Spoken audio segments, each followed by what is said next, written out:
மணித்துளிகள் மே 22, 2026. இன்றைய தியானத்திற்கான தலைப்பு தூக்கி நிறுத்தும் தேவன். தியான வசனம் சங்கீதம் 37:24. அவன் விழுந்தாலும் தள்ளுண்டு போவதில்லை, கர்த்தர் தமது கையினால் அவனை தாங்குகிறார். அமெரிக்க ஐக்கிய நாட்டின் 16வது ஜனாதிபதியாக ஆப்ரஹாம் லிங்கன் தேர்ந்தெடுக்கப்பட்டார். ஆனா அதற்கு முன் அவர் வாழ்க்கையில பட்ட தோல்விகள், அவமானங்கள், இழப்புகள் மிகவும் பெரியது.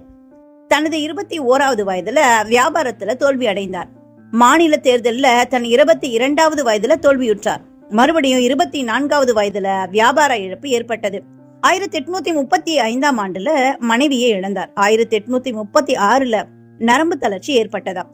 1838ல சபாநாயகர் தேர்தல்ல தோல்வியுற்றாராம். 45வது வயதுல மீண்டும் தேர்தல்ல தோல்வியுற்றார். துணை ஜனாதிபதி தேர்தலிலும் 47வது வயதுல தோல்வியுற்றார். ஆனா தன் 52வது வயதுல அமெரிக்க ஜனாதிபதியாக தேர்ந்தெடுக்கப்பட்டார். மிகவும் புகழ்பெற்ற ஜனாதிபதியாகவும் திகழ்ந்தார். வரலாறு அவரை குறித்து இன்றும் பேசுகிறது. அடிமைத்தனத்தை ஒழித்தார். இயேசுவின் அடிச்சுவடுகளை பின்பற்றி தனக்கு எதிராக ஜனாதிபதி தேர்தல்ல நின்றவர்களுக்கும் தனது அரசாங்கத்துல மிகப்பெரிய பதவிகளை கொடுத்து எதிர்ப்பில்லாம எல்லாரையும் அரவணைத்து நல்ல ஆட்சி செய்தாராம்.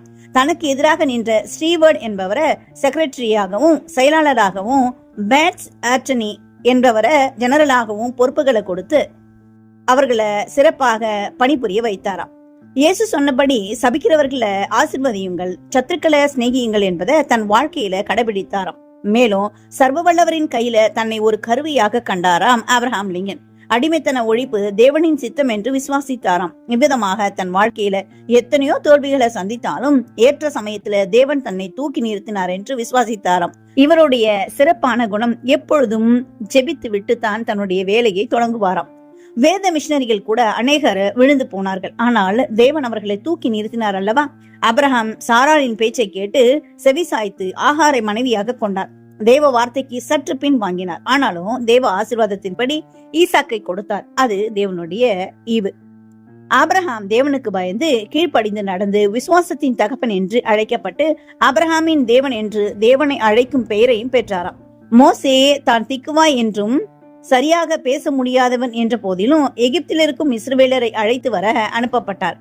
அதே போல நாம் எத்தனை முறை விழுந்தாலும் எழுந்திருப்போம் என்று விசுவாசிக்க வேண்டும். நீதிமான் 7 தரம் விழுந்தாலும் எழுந்திருப்பான் என்று வேதம் சொல்லுகிறது. எத்தனை முறை நாம் விழுந்தோம் என்று யோசிக்காமல் மீண்டும் மீண்டும் எழுவதற்கு முயற்சி செய்வோம். அந்த பலனை தேவன் தாமே நமக்கு தந்து நம்மை ஆசீர்வதிப்பார். இந்த நாள் உங்களுக்கு இனிய நாளாய் இருக்கட்டும்.